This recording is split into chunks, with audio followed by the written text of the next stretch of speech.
Ladies and gentlemen, welcome to the Green Room. We're happy to have you here today. I'd like to first introduce my guest. Today we're going to be speaking with Marc Buckley. Marc is a climate activist and a social entrepreneur living an impactful life. He was trained by Al Gore as a climate speaker, and his life's work has been teaching people how to get through the climate crisis and move toward a more resilient future. Marc's an advocate for living an adaptive lifestyle of health and sustainability within our planetary boundaries. His advocacy work includes working with the Sustainable Development Goals as a UN advisor and resilient futurist, a social innovator, working on climate change, agriculture, food and beverage networks, etc. Okay, Marc is also looking at one of his key objectives is to reform the agriculture, food, and beverage industries around the world. It's an impactful project and a moonshot of many companies that he's been working with. Additionally, Marc teaches and speaks worldwide on climate change and food reform. He teaches entrepreneurs how to build and grow resilient, sustainable, and profitable businesses. As a serial social entrepreneur, he has been involved in many companies, several international family businesses. He is a fifth generation coming from Germany's largest organic farmers and 3 generations of European hydroponic agronomists. Marc is also a champion for global citizen social movements to end extreme poverty. He's the founder of the organization For Every One Earth. He's a member of the Climate Change Coalition, a member of ResearchGate and Future Earth Network, the Germany and Australia country manager for Al Gore Climate and Reality Project, among other roles.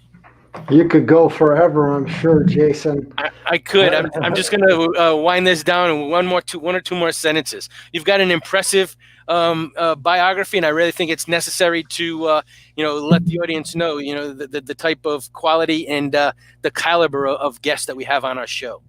So lastly, Marc is a sustainable futurist, and he's conducting workshops working with the UN, setting the roadmap for desirable futures to the 2050 UNFCCC Resilience Frontier and Resilience Lab.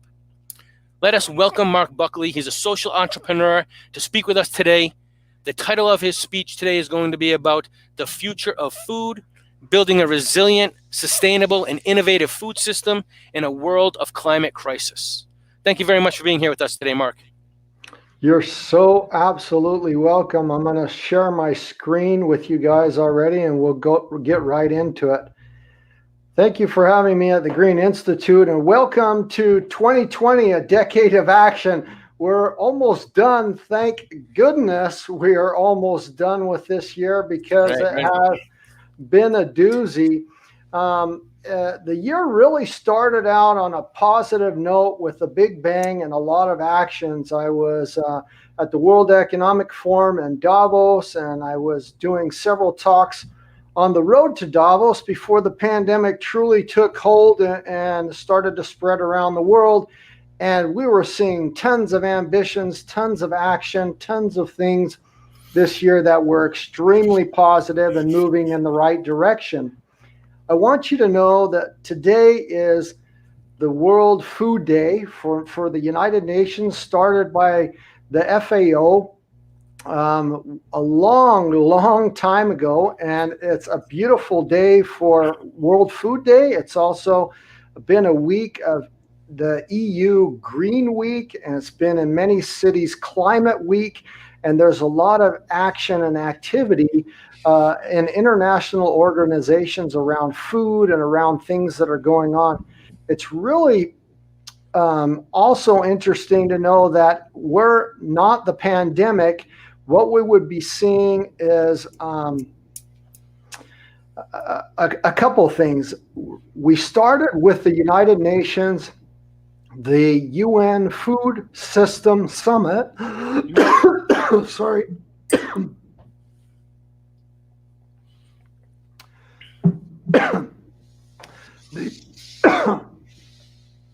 the United Nations Food System Summit, which, which is a fabulous thing. And it's already taken hold, and they've started to do some online events, but we're going to see some fabulous things happening next year where we'll have some live events again. The food industries, the awareness around food and how it impacts human health, malnutrition, problems around the world, and especially our environment has all bubbled to the surface and is now taking awareness around the world. Jason, can you just tell me if you see two slides or if you see my main slide on the screen, because I can't see you. Okay, I see two slides. I see a 2020 slide with an interesting graphic, and then I see it says next slide 2 of 72. Yeah, so I need to change that real quick. Okay, so now I'm seeing your entire desktop with a split screen. Desktop on one side, and there we go. Now you see the full slide instead of two? No, I don't. I see two slides. All right, so I got to fix that. Sorry about that. Okay, we'll get it fixed. Certainly.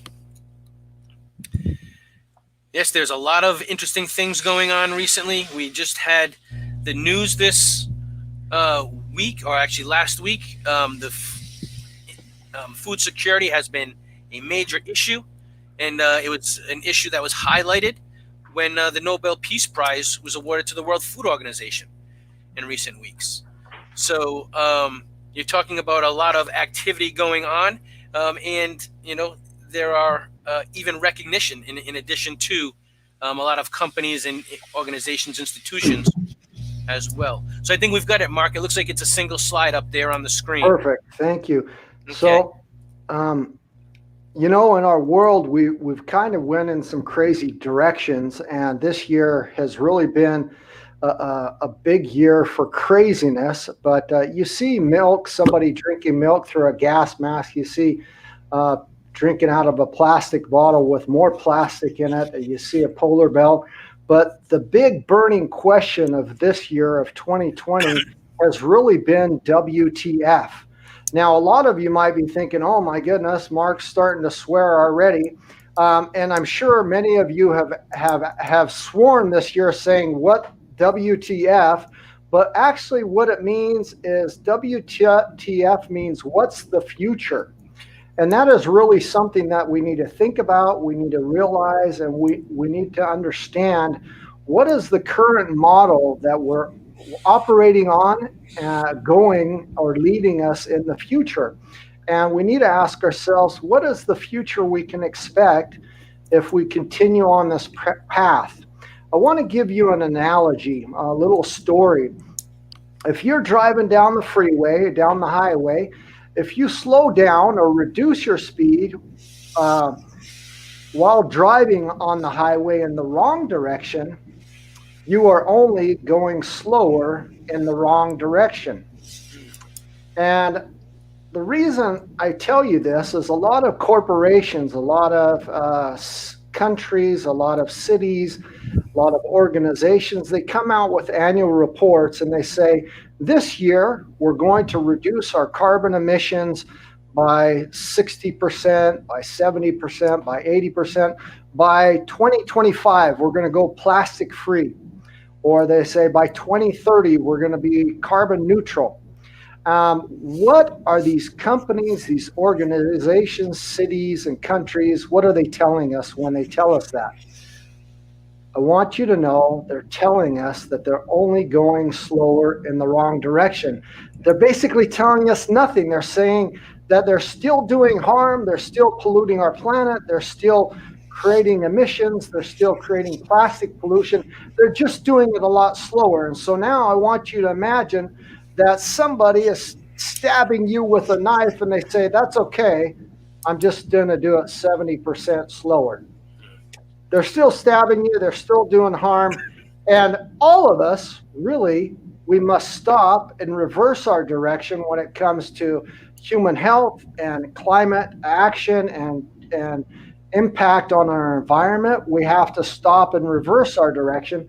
But I want you to know that even if the entire world today were to stop and reverse our direction and go in the right direction and not make any more emissions or have any more plastic pollution, it would not be enough. And the reason I'm going to tell you why it would not be enough, because just because the entire world stops emitting plastic or greenhouse gas emissions or polluting, it doesn't mean that all of this disappears. And Lao Tzu said it best: if you do not change direction, you may end up where you are heading.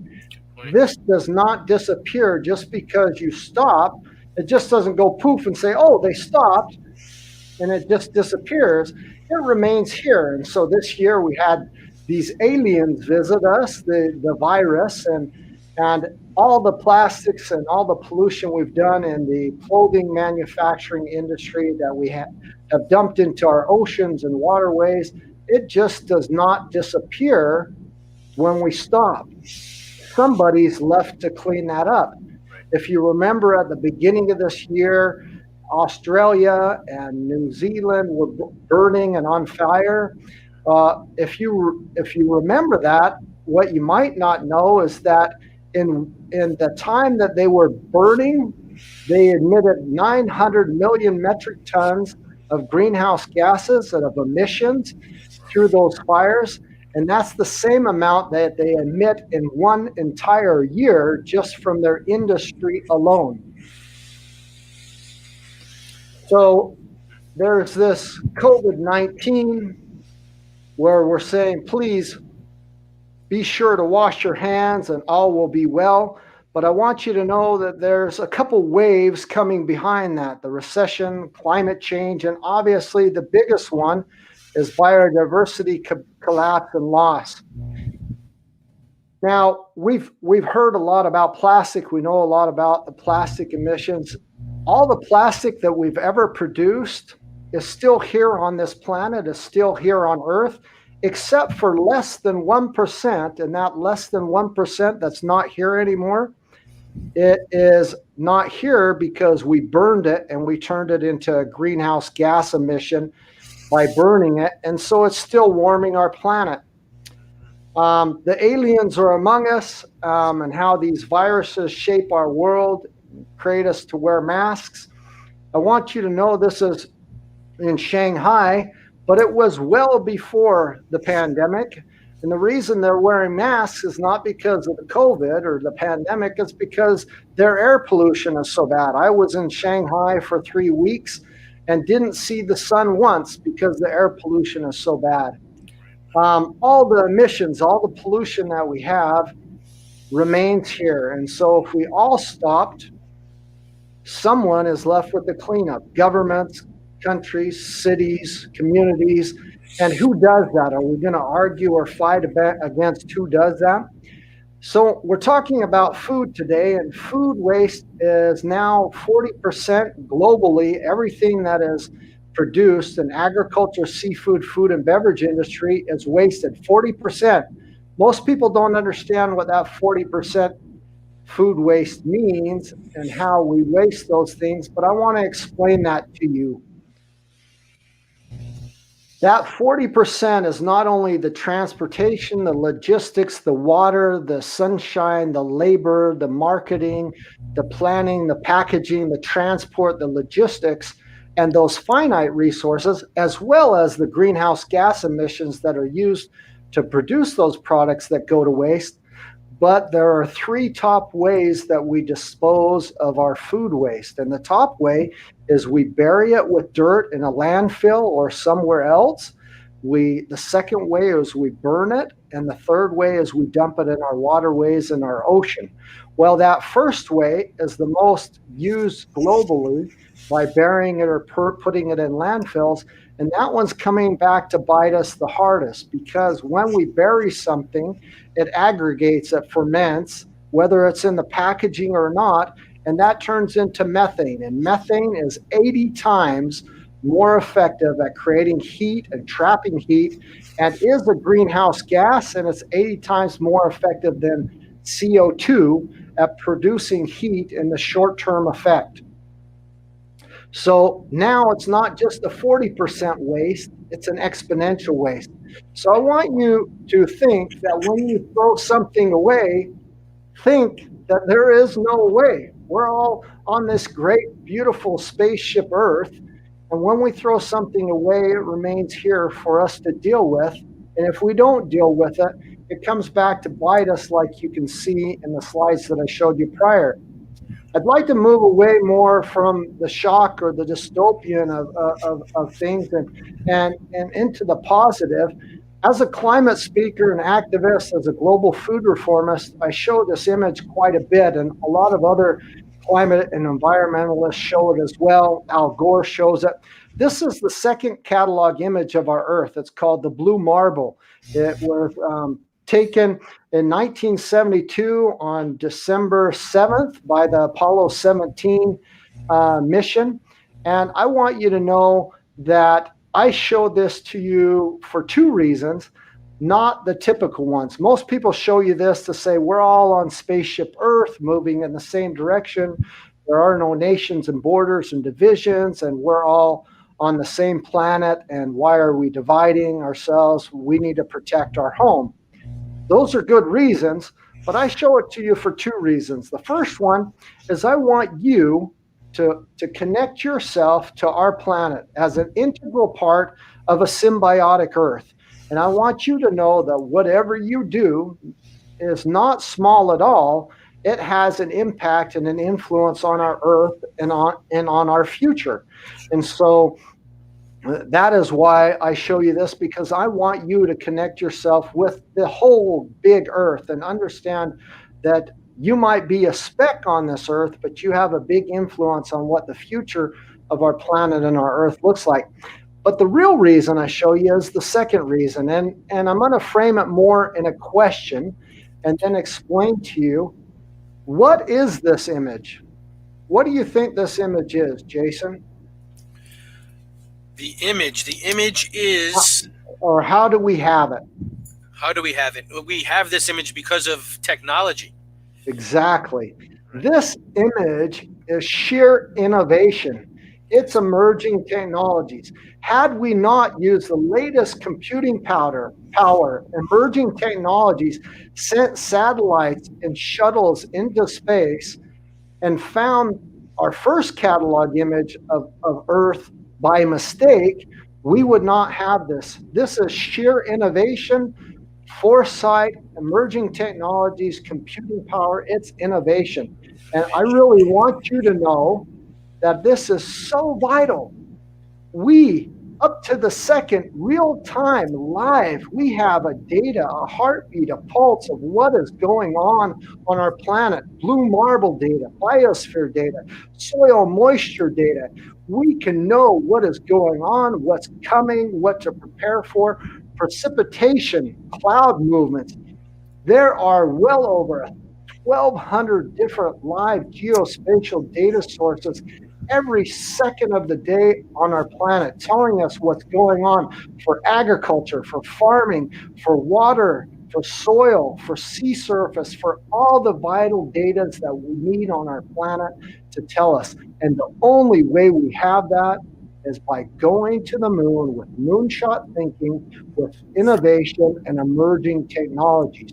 Had we not had all these things, we probably would be way behind on understanding the big picture, the overview effect, or the cosmic perspective of what's going on our planet.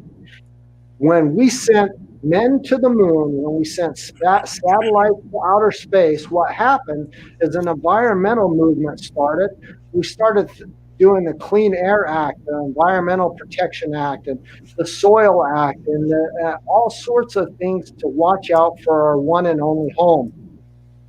We have been led to believe that the oil, coal, and gas industry and the automotive industry, that the mining industry, that the internet and telecom industries were the biggest, or the airline industries were the biggest cause of human suffering and greenhouse gas emissions. I want you to know that we have been led a lie. That's wrong. It's absolutely not true. If you look at any of these industries, this is a true cost report, and it's done by KPMG. And what they did is they went through all the industries in our world and they took the total environmental cost as percentage of EBITDA. EBITDA means earnings before interest, taxes, depreciation, and amortization.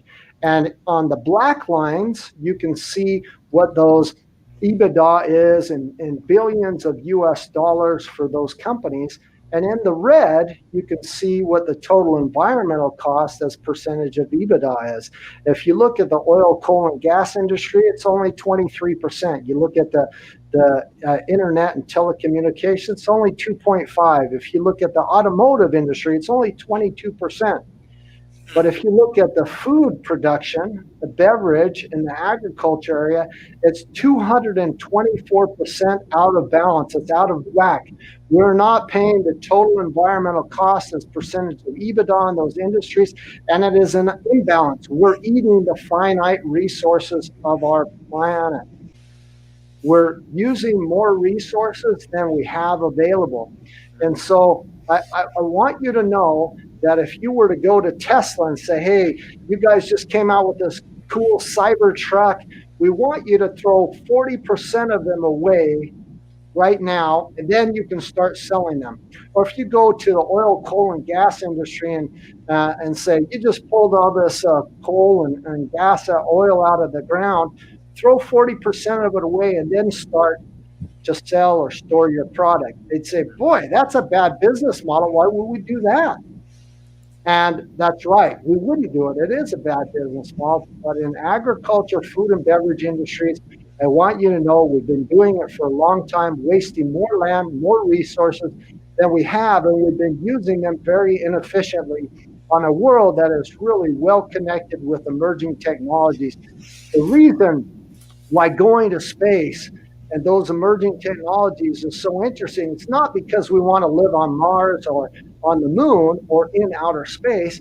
It's because to do that, you're very efficient to use only the energy and resources that you absolutely need, and you do not waste one little bit. And you also don't use any chemicals that can harm or hurt you in a closed environment, because you realize if you put pesticides on food in space or put things in the product of your spaceship that create emissions, it could kill you in space because you're in a closed environment. We're in a closed environment on our Earth. It's just a lot bigger and it takes a little bit longer to come back and bite us, but it's starting to do that and has for many, many years. I want you to know in that 2008, we had a big financial crisis worldwide. And there was this massive relocation during this time of financial capitals in the billions of US dollars to anything related to food systems. Today, it is still considered the most lucrative investment and has increased continually by a minimum of 1 trillion US dollars every single year. The entire agriculture, seafood, food, and beverage industry is now a 20 trillion US dollar industry worldwide, and it has a shadow economy of 3 trillion US dollars. That means those countries in China and Turkey or India or Asia, where they eat outside of the home 3 times a day at a street vendor or at a cart, they pay cash and carry. They don't pay with credit cards. They don't pay taxes, and those people aren't reporting those food businesses. So now these financial crisis turned food into a commodity. It's run by people with a financial background, but without basic knowledge of the food system. And this is how food became a commodity. What that means is that no one knows where the food is produced and how or where it comes from. It's only important that makes a profit. And that is a big problem, because it's what we've done is we've cheapened food. And when you cheapen food, you cheapen life. Now, I was going to show a video to you guys, but I can't do that because there's no audio. So I don't think you guys were able to hear that audio. So I'm going to skip that video. Maybe we'll show it to you later if we can figure out how to download it and get you the audio. I want you to know that I'm a United Nations Sustainable Development Goal advocate. And when we were presented with the Sustainable Development Goals in 2015, this is what we saw, and this is how we were presented with them. 17 shiny, colorful goals presented in a very linear and lateral fashion from 1 to 17. I want you to know that most people that I talk to about them haven't ever heard of them. They don't know who they're for, what they're for, how to understand them. Are they for cities? Are they for countries? Are they for governments? Are they for corporations? Who are they for? And how are they supposed to understand them? And then if I do find people who understand about the Sustainable Development Goals, the interesting thing is they'll say, oh yeah, I like number 1. It's red, my favorite color, no poverty. That's the one I'm working on. I say, fabulous. That's so wonderful. I'm glad you know about them. But I want all of you on this call, on this recording, to absolutely know that it is virtually impossible to work on one sustainable development goal and not touch on all the others or many of the others, because they're all tied together as a system, intrinsically tied together as a system. So let's take, for example, the example I gave you. Let's say we just want to work on number 1, no poverty. I guarantee you're going to touch on number 2, zero hunger. Number 3, good health and well-being. Number 6, clean water and sanitation. Number 12, responsible consumption and production. Number 13, climate action. Number 14, life below water. Number 15, life on land. 17, partnership for the goals, and many, many, many others, because they're all a system and it's impossible to just work on one. So I have to apologize to you guys that they were presented to us in the wrong way, but I want to set that straight here today. I'm sorry it's 5 years later, but I want to explain how we should view and look at the goals, how you can understand them, and how we can apply them in the food systems, because all 17 are tied to agriculture, seafood, food, and beverages, and 11 of them are tied intrinsically to agriculture, seafood, food, and beverages. For the United Nations, I wrote the SDG Manifesto, the Sustainable Development Goal Manifesto. And I'm going to read that to you now, but the reason I'm going to read it to you is because I want to give you a vision of what it will feel like in December 2030 if we reach all these goals, what that world will feel like, what it will look like, and kind of give you a sense through this manifesto so that you can get a bigger picture. I'm going to read it to you, so I would like you to pay close attention. You can close your eyes, but while I'm reading, I want you to envision what it would feel like, what I'm reading to you, what you would feel like in December 2030 to have a world like this. Imagine a world where there is no poverty and zero hunger. We have good health and well-being, quality education, and full gender equality everywhere. There is clean water and sanitation for everyone. Affordable and clean energy has created decent work and sustainable economic growth. Our prosperity is fueled by investments in resilient industry, innovation, and infrastructure, and that has reduced inequalities. We live in sustainable cities and communities, and responsible consumption and production has healed our planet. Climate action has stopped and reversed the warming of our planet, and we have flourishing life below water and abundant, diverse life on land. We enjoy peace and justice through strong institutions and have built long-term partnerships for the goals. Now, I don't know about you, but that's a future that I want to live in, and that sounds like not quite utopian, but what I want to work towards achieving. Because when I take the current models of some countries and some nations and some governments and push those out to the future, I'm pretty darn worried, because it's not a very resilient, desirable future to live in. It seems like it's getting worse. I want you to know there is something so important about the Sustainable Development Goals. It is the world's first ever global moonshot. the world's first ever global moonshot. I want you to think about 197 countries came together for the first time ever and agreed upon a roadmap to get us safely to December 2030 and create a better sustainable infrastructure for us all. I want you to know that that's a historical precedence. Think about it, 197 countries. If you know anything about delegates, governments, countries, it's hard enough for two countries to decide where they're going to go eat lunch together, let alone on a roadmap for a better future. And because of that, I want you to know that this is how we should view the Sustainable Development Goals, as a pie or a wedding cake, tied together all as a system, with the bottom of that system being our biosphere. The reason we put the biosphere at the bottom is because any products in our world, anything that we produce, whether it's a car, whether it's a cell phone, whether it's food, comes from that biosphere. That's where we get the ores, the minerals, the nutrients to produce those products. And if our biosphere collapses or is destroyed, then we can't produce anything. Once that's doing well, then we can go on and produce and do things for our society to improve the quality of life of our society. And once society is doing well, then economy thrives and prospers.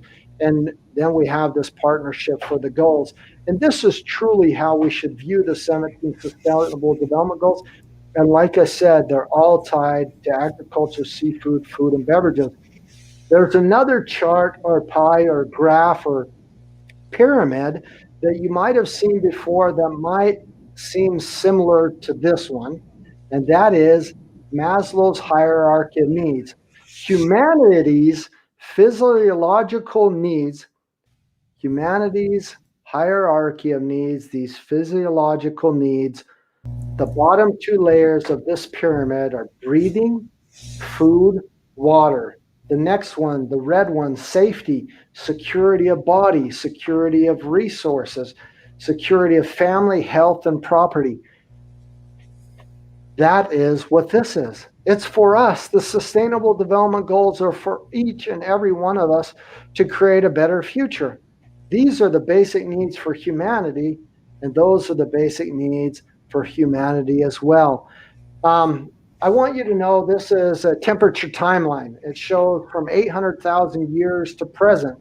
And if you see in the top right or left on your screen where the temperature stabilized at the top, we get these through ice core data, and that's about 12,000 years where they start to begin to stabilize. But it's also at the point in time when we began to stop being hunters and gatherers and moving around and started farming. Farming is one of our oldest practices in our world. It's been around for at least 12,000 years and efficiently for the last 5,000 years, and even more efficient and mechanized for the last industrial age for about 200 years. But it's the precursor of the Industrial Revolution, and they call it the agricultural revolution. And we've been doing it for a long time. But what most people don't know, agriculture is the world's oldest economy. Not only is it 12,000 years old, but it's called an agrarian society. It's the most successful, largest, and longest running world's economy that a world's ever seen. It's how cities, cultures, nations grew and were formed. We built up our cities and communities first around where we grew food.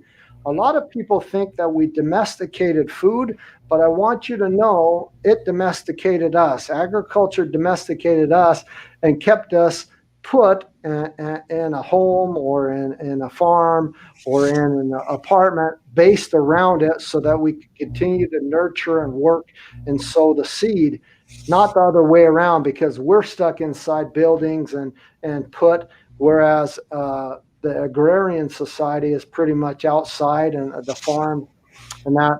So I didn't update this slide, but I told you it's 20 trillion US dollars a year, the shadow economy of $3 trillion a year. But did you know that agriculture, seafood, and beverage industry is also the least digitized industry in the world, the least educated, the largest employer of the world, the largest employer of women and girls in the world, the lowest wages, the biggest exponential waste, which I already explained, and also the most greenhouse gas environmental issues in our world? It's not about the end products or the brands or the food tribes or future foods like our talk is titled today. It's really about how we produce food in the future that is the most important. And the way that's most important is through innovative, clean technologies, regenerative practices that have the biggest exponential impacts to draw down our environmental problems, but also to heal human health, to stop malnutrition and obesity, diabetes, asthma, health problems, as well as our environmental impacts as well. The United Nations Food and Agriculture Organization came out in 2015 and said, we have 60 harvests left with traditional industrial agriculture. I want you to know that today in 2020, it's only 45 harvests are left. And some people are saying only 30.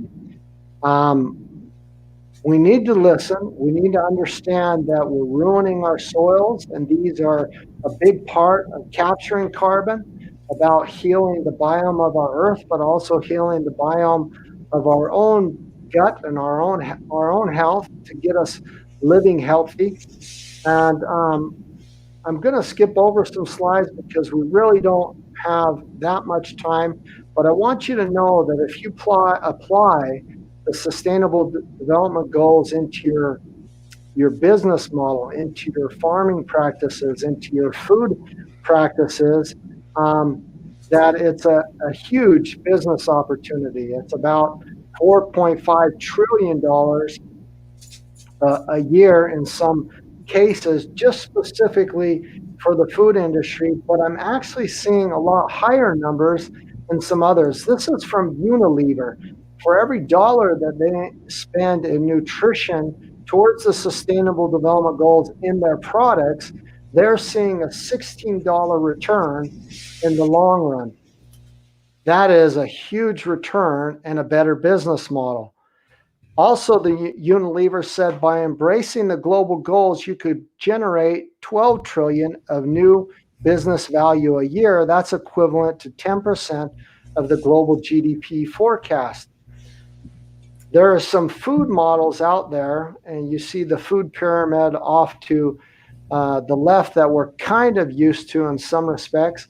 But this is a new double pyramid that has the environmental impact on the other side, and it comes from the Barilla Center for Food and Nutrition to look at different ways of the food pyramid, the food sector.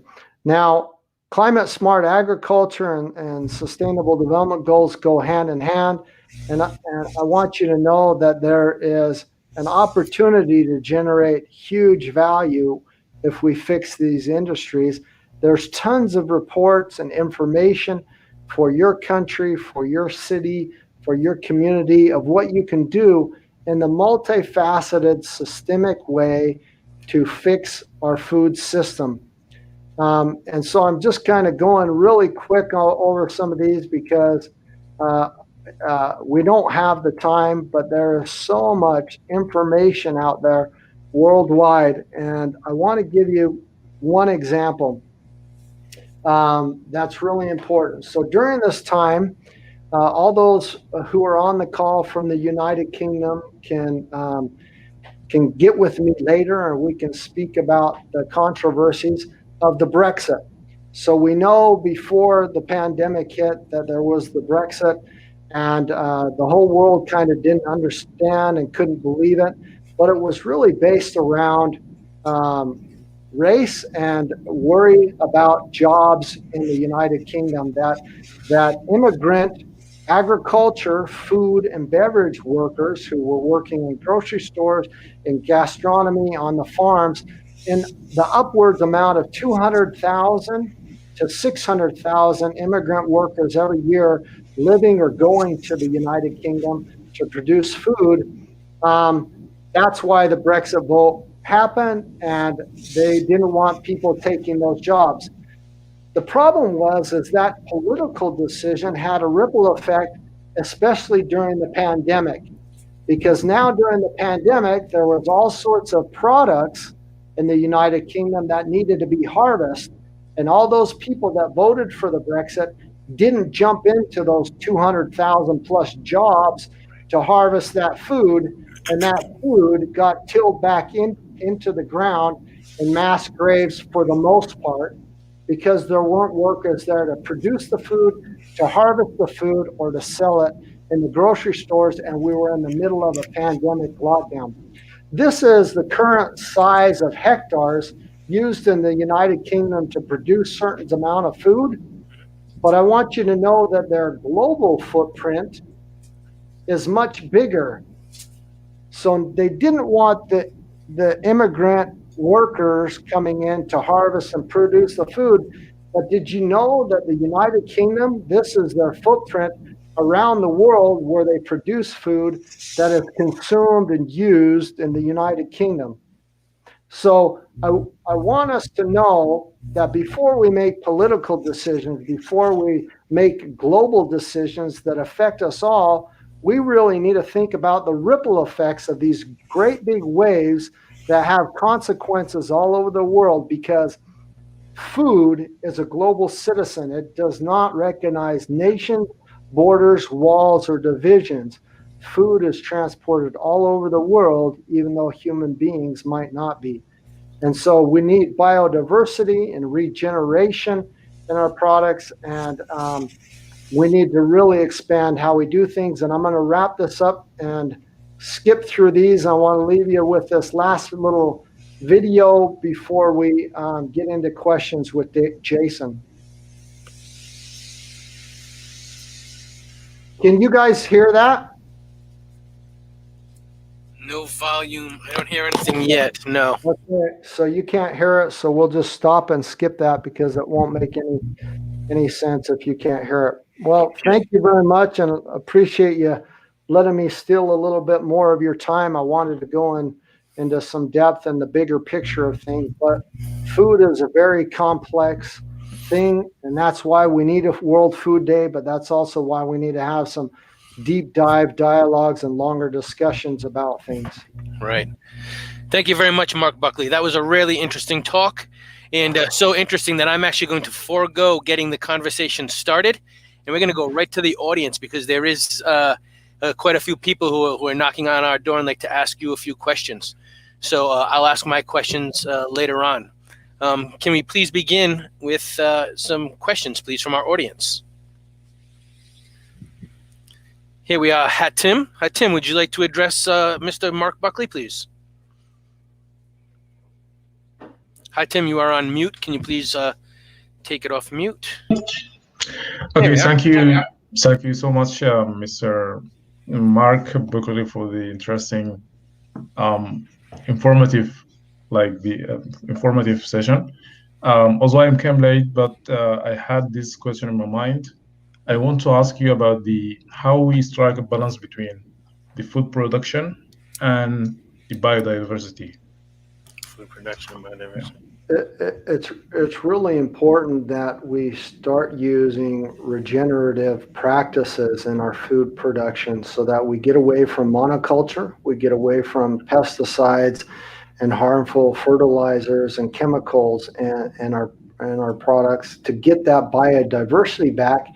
And what I mean by biodiversity is not only in the types of food we grow, but in the soil health, that it's very biodiverse, that it's rich with not only those pollinators around it, but also the worms and microbes in the soil. Right. I want you to know that in farming practices, doesn't matter what you grow, those soils have nutrients, minerals, and vitamins that go into the plant, into the product that we're growing.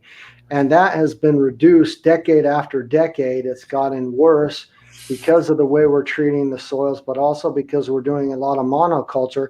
And that's coming back, that we're getting products and food that doesn't have the nutrition and the vitamins in it that it should.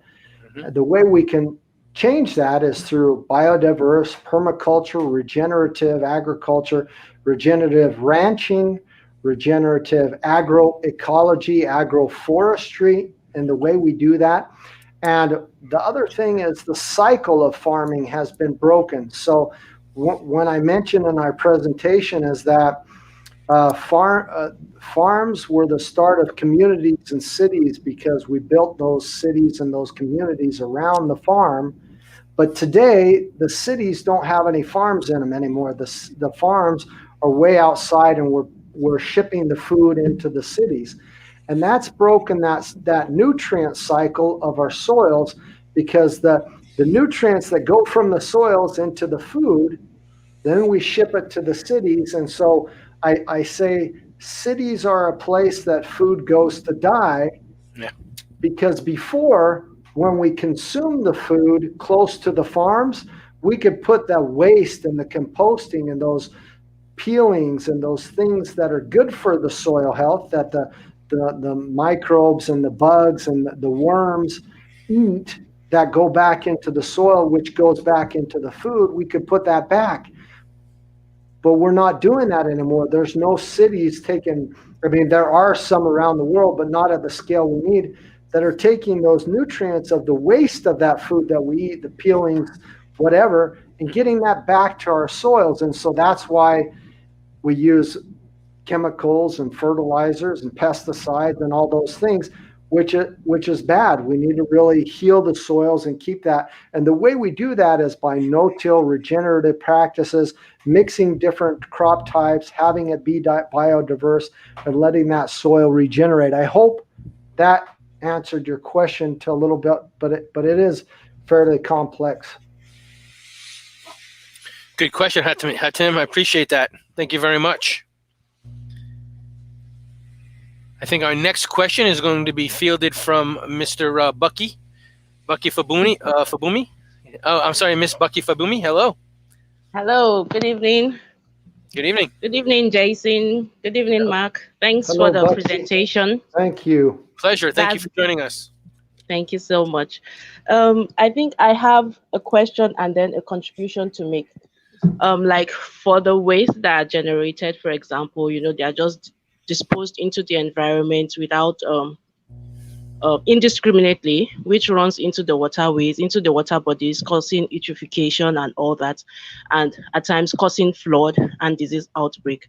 So those waste can, be converted into useful products. Like I've been working on conversion of agricultural waste into useful products such as enzyme, poultry feed, and and yes, and biogas. So if those are examples of products that we can convert this waste into, and by so doing try to clean our environment.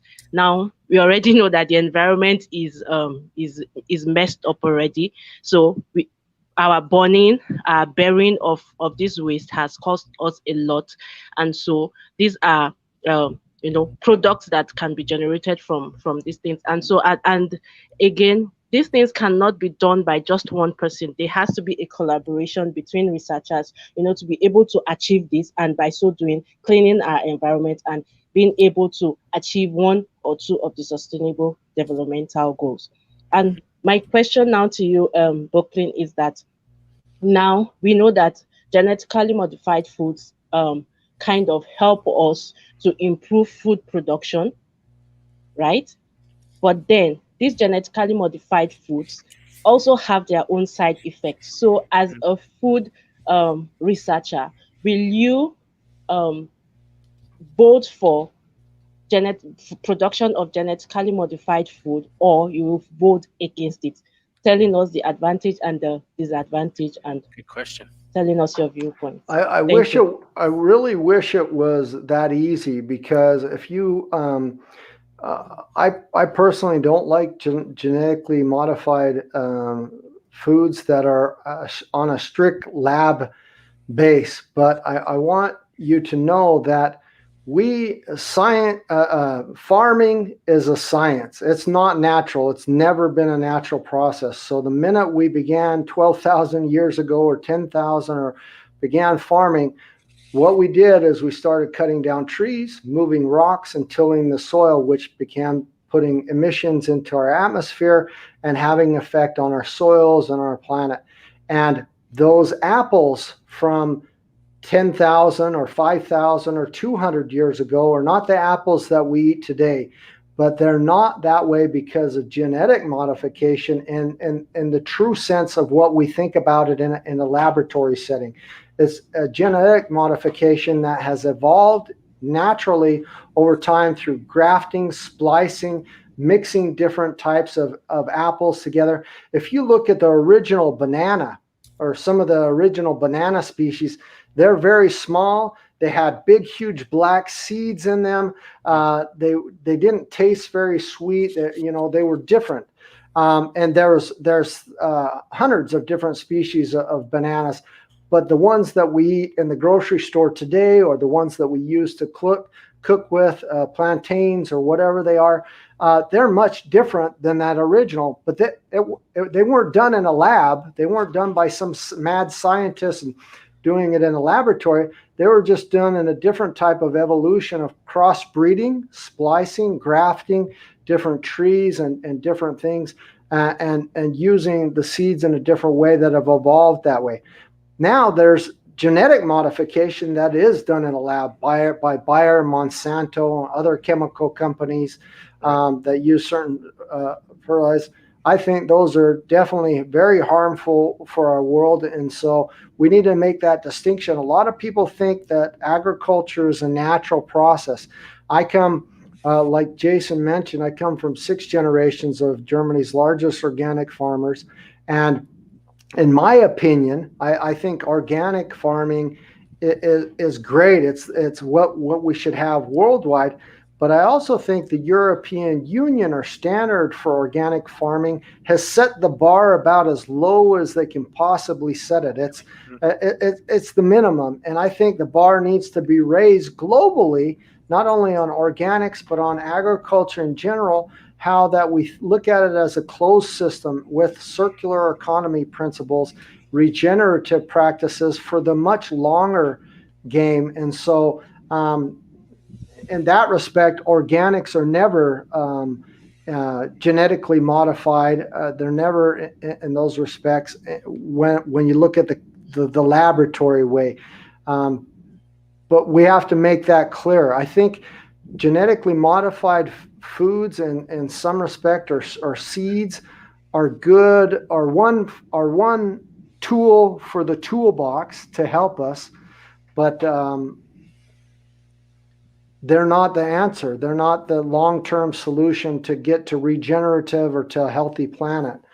So I don't know if that answered. I could probably talk a little bit more and explain, like, for example, if you were to fly over Spain, over I think it's called Almería, it's one of the biggest organic farm areas in Spain. Okay. If you were to fly over there in a helicopter or a plane or a drone, if you hadn't been there before, people would say, "Oh my goodness, what are all these refugees doing up in Spain? How did they get here? How?" And the local would say, "Those aren't refugee camps. That's the European Union standard for organic farming. That is the worst and poorest conditions, not fair wages, not fair labor, not fair housing, not sanitary conditions.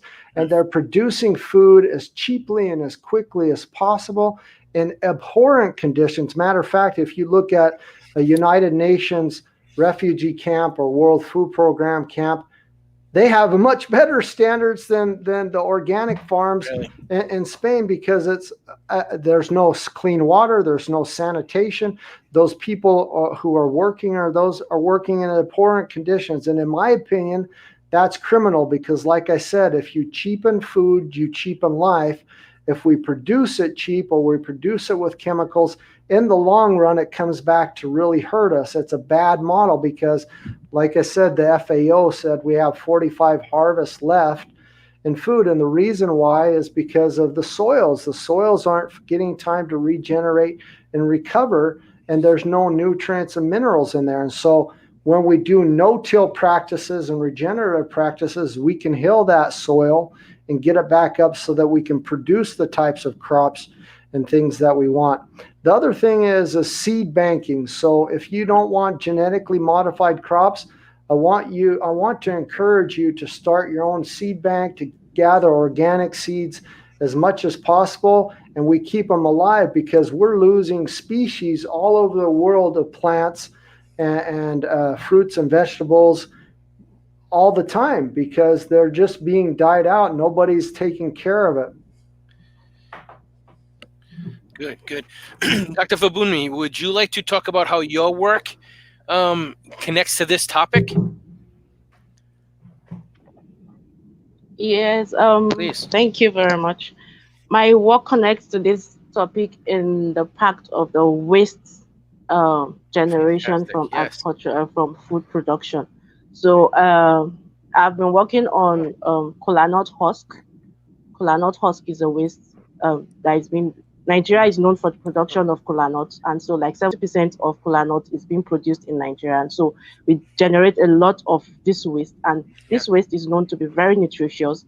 And when disposed on the farm site, the nutrients in it attract microorganisms, and also the nutrients, when it's being washed into the water, it causes eutrophication and blocking the waterways and reducing the lives of microorganisms and other creatures in the water bodies.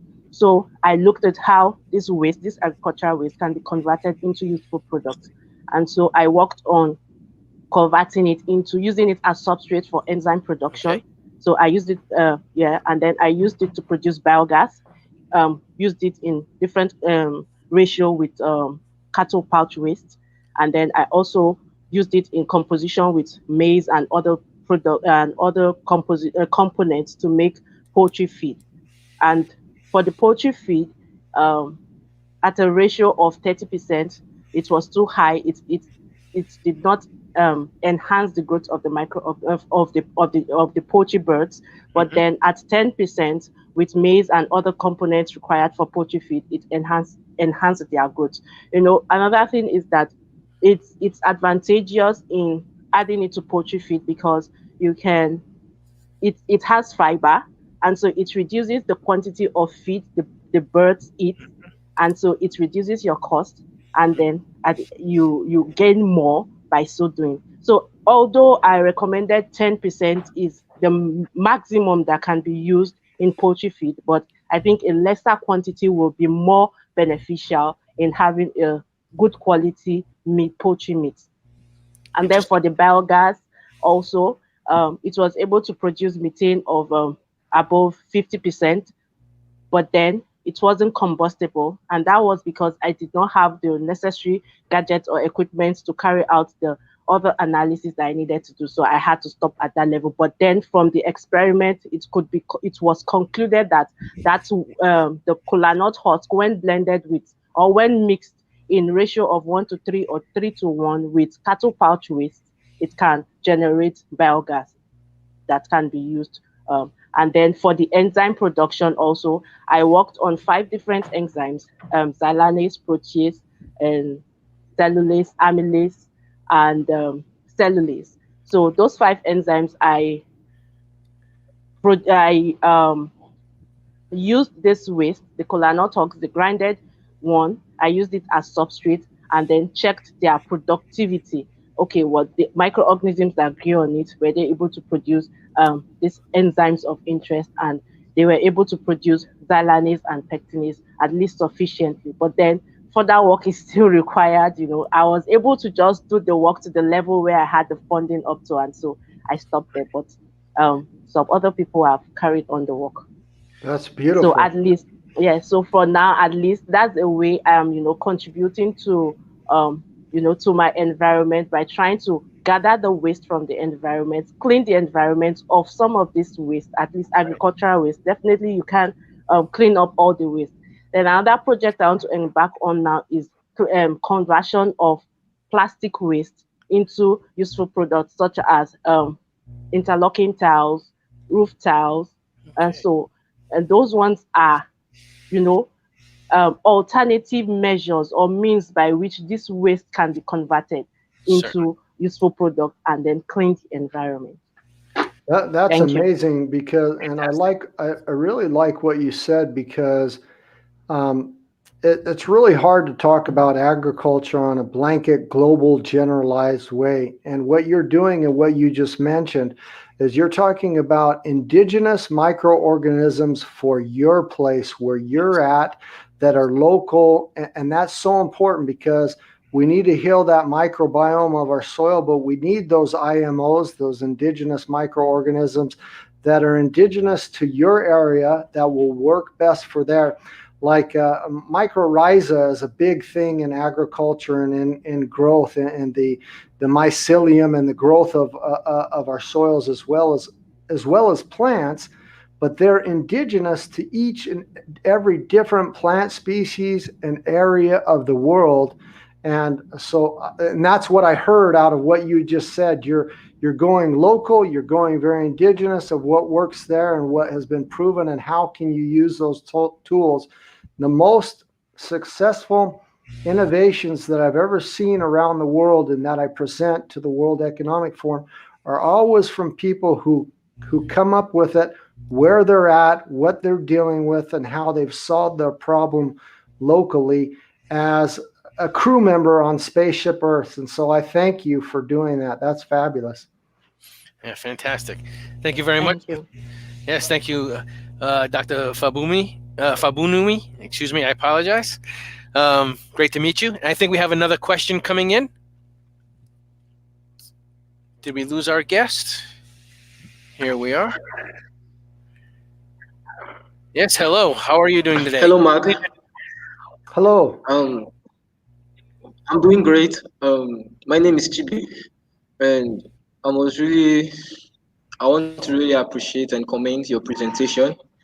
It seemed as if I had a semester hack under 30 minutes. You were very succinct and straight to the point. Actually, I have three questions for you. The first question is, you know, food production. Today we are commemorating World Food Day, but it seems as if the global leaders has really missed their priorities. Because for me, I would have loved zero hunger to be SDG 1 instead of no poverty, because I believe socioeconomic development begins when the population are well fed and are well fed, have good nutrition.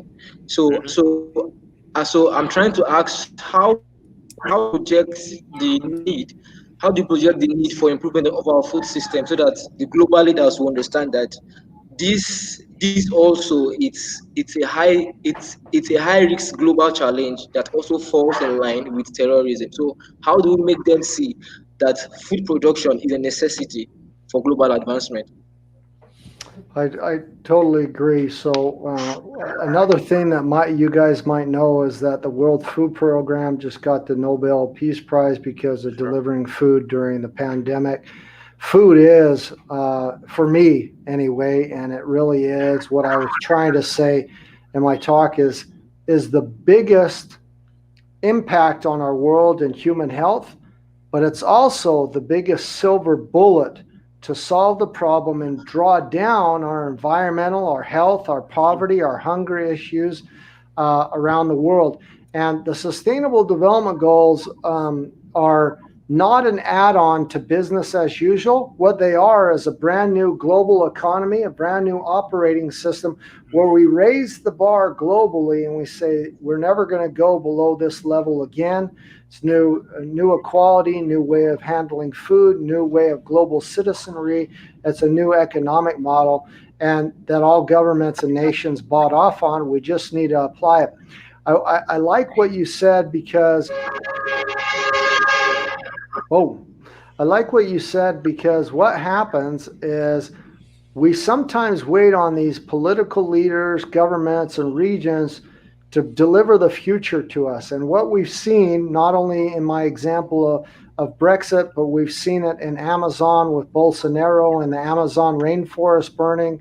We've seen it with the burning in Australia. We've seen it with things going on all over the world where certain leaders are doing things in their region that affect us all over the world.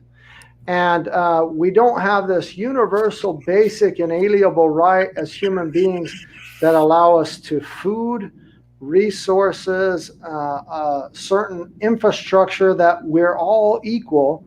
And that really needs to change. And we need to make those leaders around the world know that to let the Amazon rainforest burn, or to do animal agriculture, or to plant palm oil there, that those consequences affect us all around the world. And so we're going to have an influence in those decisions.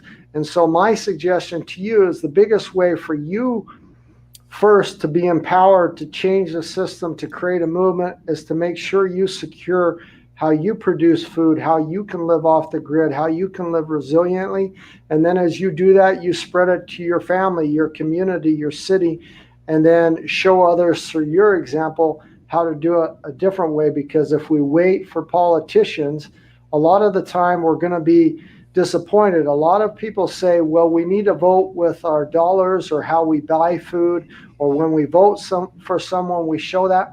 Well, Trump was voted in, Bolsonaro was voted in, Putin, Shea, and Duarte, Erdogan, and Brexit, those were all voted on. But guess what? They've all come back to hurt us immensely. So all those votes didn't help us. And so now we've just wasted more years and more time. So I want you to be empowered, to be resilient yourself, to first do those things. And as a human being, I hope you're in a situation where you can first take care of those and set the example for yourself, that you have those tools necessary, and then spread that example as a ripple effect into the future. Because I think that's the biggest way to start. The next way is to join movements like the World Food Day, to join the United Nations, to join Fridays for Future, or other organizations working on food, working on solving hunger problems. Be an innovator, be like the doctor that we had before, and become an urban farmer, become someone who can create an innovation that solves one of our global grand challenges. And there's so many around food, around refrigeration. I'm going to give you some examples. In Uganda, we had these refrigerated bicycles. There were bicycles that had these refrigerated compartments where they would deliver food, bike refrigerators. That was a solution. Then we had electricity-free refrigerators that we use in Ethiopia and Zanzibar and in Ghana, that are refrigerators that don't use any electricity, but they still have a cool process, and they keep not only insulin and medications cool, but they keep food cool. And then we've had others create these big containers to keep food cool. We've also seen shipping containers turned into animal fodder containers, or into vertical farm containers. Mm-hmm. So there's so many different ways that you could be innovative and solve the problem. And the more you do, the better it goes for you, the more help you have to help your community, and also be a good entrepreneur and kind of progress that movement and show others that there are better ways to do that. There is an example in the United States, a wonderful friend of mine, his name is Ron Finley. You might have heard of him before. He's called the Gangster Gardener, and he used to be a fashion designer, but he's a gardener, and he calls himself the Gangster Gardener. And he has a saying that I absolutely love. He says, "Growing your own food is like printing your own money." Okay, and it's absolutely true. If you can get off the grid, if you can grow your own food, if you can create your own renewable resources, if you can come up with a system to thrive and survive yourself, you're good, you're resilient, and it's like printing your own money. And so I hope that answers your question a little bit. I don't hold much of too many politicians, but I'm lucky to be in a great country that has Angela Merkel. She does a pretty good job of protecting humanity and social wealth. But I feel bad because I think everybody's entitled to that right. I think all of us should realize we're distant cousins, we're brothers and sisters, and we all should be equal, have equal rights and equal economies and equal universal basic rights. Because if someone in the world is suffering or not having those, it's affecting us all eventually. Good. Very good question there. We really appreciate that. Very interesting here. Mark, we actually have that first video, so we're going to show that. But as they're setting that up in the green room, control room, I've got a question here from Mohammed Ahmadi, and I'm going to paraphrase. He's wondering, how is global warming affecting the food system? Hugely, and I'll tell you in a couple ways. Not only is it creating desertification, it's creating droughts, it's creating floods, it's creating erosion. But what happens is global warming is really interesting, because the term in and of itself is very telling. It says global warming, and that warming sometimes can be misjudged. But what it means is that our air is a little bit warmer. Our air is warmer and has more moisture in our air, right? That's why it's warm. But when we have more moisture in our air, it creates stronger supercell storms. It creates stronger hurricanes. It creates more stronger natural catastrophes that occur around the world, because there's more moisture in the air. And so it has a huge effect. It also creates more pests, more bugs, more molds, more fungus that grow on farms, because when it's warmer or when it's drought or when the conditions are right, those pests or those insects or those rodents, they multiply a lot more, and there's nothing naturally to combat them down. So we're fighting against ourselves. But you can also use global warming to solve the problem, because it's not only growing exponentially bad, you can use it as a positive to solve the problem. So how would more moisture in the air solve a problem? All over the world, we are having issues with water, clean water and sanitation, water for our crops. That water is in our air. So if we can do fog nets to harvest water, if we can do ambient water harvesting, if we do rainwater recycling, if we can capture that air, take that hot air, that water out of the air and use it for good, it's a free resource. It's just like the sun. So, and a lot of places in Africa, a lot of places around the world are using these solar water harvesters to generate water out of thin air. And what they're doing is just pulling the water out of the air, which is another form of geoengineering. And it could help us not only because we need the water, but it could help us because we're also taking a lot more of that moisture out of the air, trying to get back in a rebalance. Okay, that's my question. We can show that video. I think this will be interesting for you guys to see.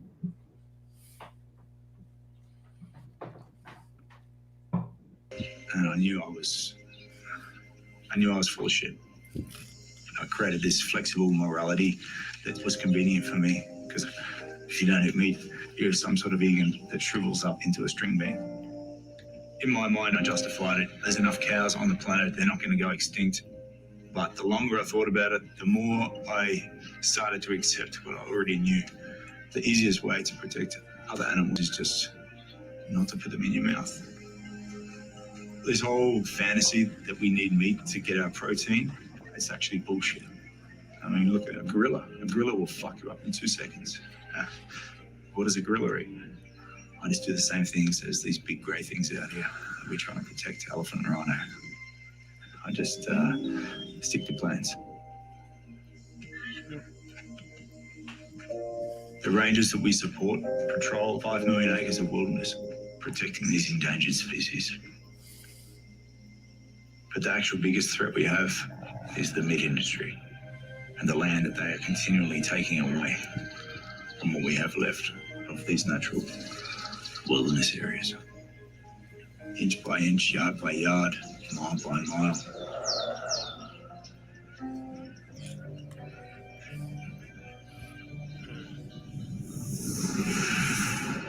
About 3/4 of all the agricultural land in the world is used for livestock production, and it imposes a huge cost on biodiversity.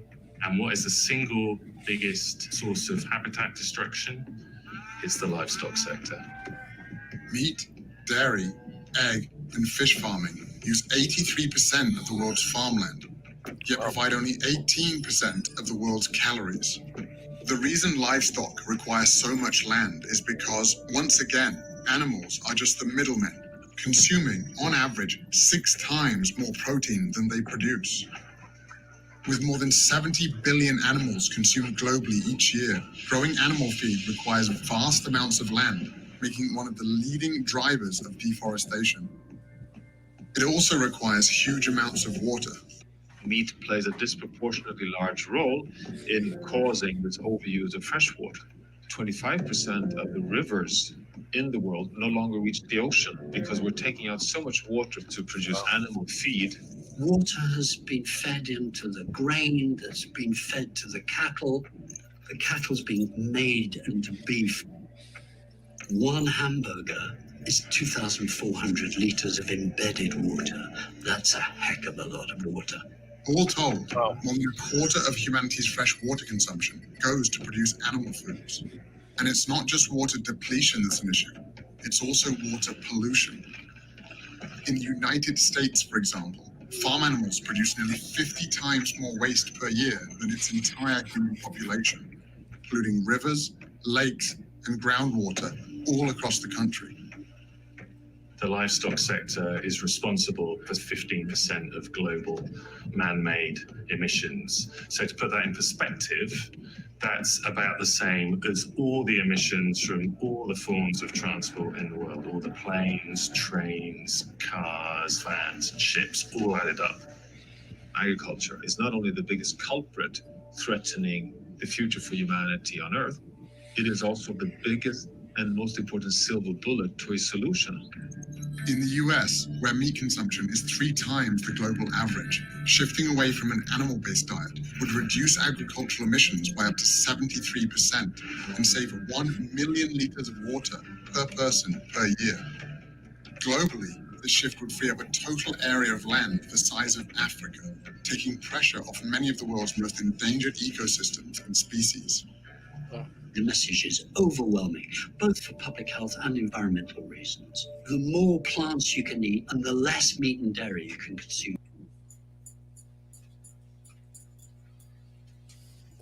That was basically it on that video, but I just wanted you to know some of those statistics and things. And there was kind of one last message that I wanted to give everyone is that, and I'm going to use Australia as an example, but it can be applied anywhere in the world. If you are using your country, your land to produce animal agriculture or certain types of crops that don't remain in your country, but are shipped to other places around the world, and you are doing what that chart that I showed you at the beginning of my presentation that said the total environmental cost as percentage of EBITDA, if you are charging for that meat or those plants or that food that you're producing in your country, but shipping to other countries after it's been produced, if you are not charging the true cost or the total environmental cost of that product, I want you to know what you're doing is you're allowing those other countries to shit on your country, because you're left with the environmental destruction of your country, of your land, of your air, of your soils, because of food that is produced cheaply that goes somewhere else. And the example of Australia is they have a huge animal agriculture that they do there, and they ship most of those animals to China and to other places in the world. But all the water, all the food that they feed those animals, the transport, the emissions, the methane, all the stuff really is hurting Australia. And then they're selling it to those countries for cheap. They're not even getting the total environmental cost. They're not even using the full cattle that they're shipping or whatever the product is.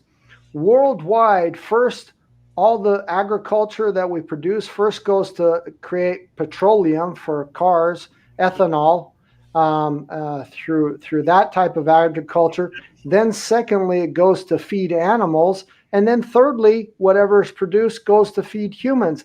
That's a very inefficient model. We need to think about it differently. And that video shows it a lot. But the main thing is I want to make clear, don't let other countries, other people use your country and steal your resources for cheap price. Charge them the true cost, or don't ship it to them in the first place, because they don't care about the long-term effects of you or your country. And I really want people to understand that. I've seen the United States complain about China and the emissions that China does, or how many coal plants they're going to do, and that China needs to do something. But did you know that the United States used to send all their garbage to China and let them dispose of it and have the emissions and the problems of a U.S. garbage to dispose of it? That they let all the iPhones and the other products be produced there with the emissions being actually in China, but then the U.S. or some other place gets the benefits of the product, and then they can later complain that it's somebody else's job to take care of our planet when they're actually the ones who are contributing to that problem. Mm-hmm. And I want that to be clear for all of us in our minds, because it's so vital that we understand we're all on the same planet, and the emissions that we're all breathing the same air, we're all drinking the same water, and the emissions that are created in Australia or the emissions that are created in Brazil, they're all going around the world. They just don't stay there. They're global citizens, and we're feeling the effects of it. So I want that to be aware in everybody's mind. Really appreciate that, Mark. You've talked to us about some really interesting things today. The importance of the food security on the Sustainable Development Goals, how food is so key to the development of all the other 17 goals. It feeds in key. We talk about these ideas of wicked problems, right? And the whole idea that we're dealing with these problems that have multiple threads and they're all intertwined and linked. And how do we really address them? And I think one of the themes of your talk today is that self-sufficiency, localized food, really is the beginning of solving not only the food security issue, but many of these other issues that we face in terms of poverty and lack of education, et cetera, that we see in the SDGs, the Sustainable Development Goals. Yes. Yep. We're really pleased to have had you on the show today. This has been a great discussion. We've had some really good feedback from our audience, great questions from them. We really want to thank them. I want to thank Mr. Marc Buckley, a social entrepreneur and futurist, to talk with us today about food security, things that we can do today as we look to our future. Please stick around. We have the Green Room every month at this time, the third Friday of each month. Please please visit the Green HQ on Twitter, YouTube, and Facebook to see this event, the video of this event, as well as other events coming forward in the months to come. Ladies and gentlemen in the audience, thank you very much for attending today. I want to thank Mr. Marc Buckley for his time and his encouraging presentation about food security in sustainability and resilience in a climate crisis context. Thank you very much, everybody. Thank you all. Bye-bye. Thank you.